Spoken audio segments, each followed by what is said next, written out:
Hello बच्चों, आज हम करने वाले हैं chapter 2 globe, latitude and longitude. Last video में मैंने आपको बताया था लैटिट्यूड्स के बारे में, ग्लोब के बारे में। मैंने आपको बताया था पैरेलल्स ऑफ लैटिट्यूड क्या होते हैं, इक्वेटर्स क्या होते हैं, Tropic of Cancer, Tropic of Capricorn, Arctic Circle, Antarctic Circles के बारे में बताया था। आज हम पढ़ेंगे torrid zone, temperate zone and frigid zone के बारे में। As you can see in this picture, ये जो आप दिख रहे हैं बीच में इक्वेटर है, ये ट्रॉपिक ऑफ कैंसर है, ये ट्रॉपिक ऑफ कैप्रिकॉर्न है। तो जो Tropic of Cancer and Tropic of Capricorn के बीच का जो पोर्शन है ये होता है टॉरिड जोन, ठीक है। फिर ये आपको दिख रहा है आर्कटिक सर्कल और यहाँ पे दिख रहा है Antarctic Circle. Arctic Circle and Tropic of Cancer के बीच का जो पोर्शन होता है वो नॉर्थ टेम्परेट जोन होता है। ट्रॉपिक ऑफ कैप्रिकॉर्न और अंटार्कटिक सर्कल के बीच का जो जोन होता है वो साउथ टेम्परेट जोन होता है। इसी तरीके से ऊपर, ये जो ऊपर दिख रहा है आपको, ये फ्रिजिड जोन होता है। एंड लास्ट नीचे साउथ पोल पे ये नीचे वाला फ्रिजिड जोन होता है, ठीक है। आज हम इन जोन्स के बारे में पढ़ेंगे। सबसे पहले हम पढ़ेंगे टॉरिड जोन के बारे में। टॉरिड जोन क्या होता है? The midday sun is exactly overhead at least once a year on all latitude in between the Tropic of Cancer and Tropic of Capricorn. This area therefore receives the maximum heat and is called the torrid zone.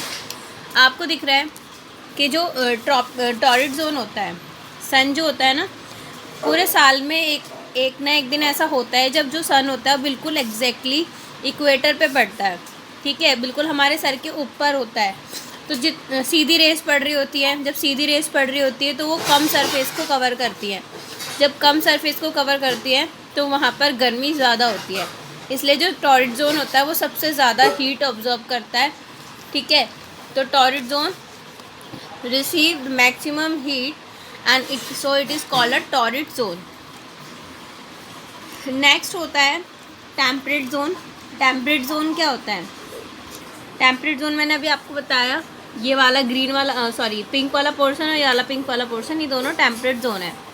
यहाँ पर सन की जो raise होती है वो slant बढ़ती है, मतलब तिरछी बढ़ती है। और जब रेज तिरछी बढ़ती है तो वो पूरे ज़्यादा एरिया को कवर कर पाती है और बहुत लेट तक पहुँचती है।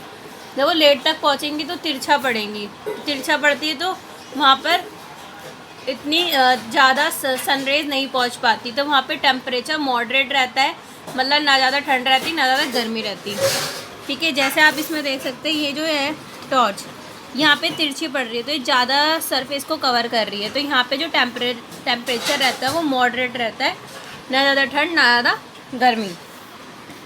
The angles of sun rays goes on the decreasing toward the pole.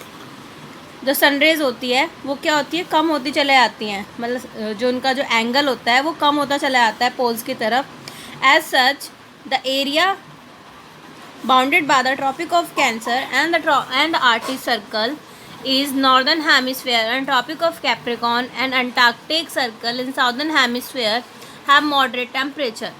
Means यहाँ पर northern hemisphere में north temperate zone होता है और southern hemisphere में south temperate zone होता है।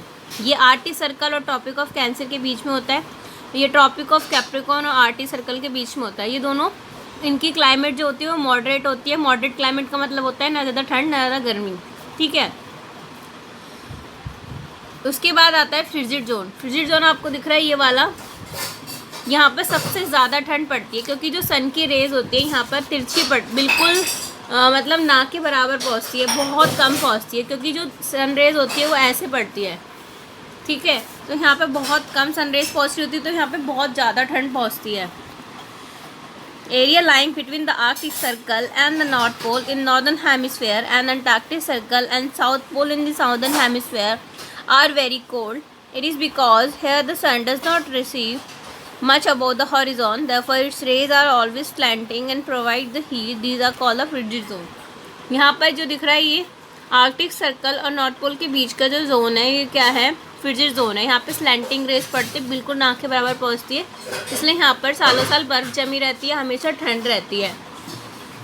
यहाँ सेम नॉर्थ पोल और साउथ पोल पे हमेशा ठंड रहती है, सूर्य की किरणें बहुत ही कम पहुँच पाती हैं।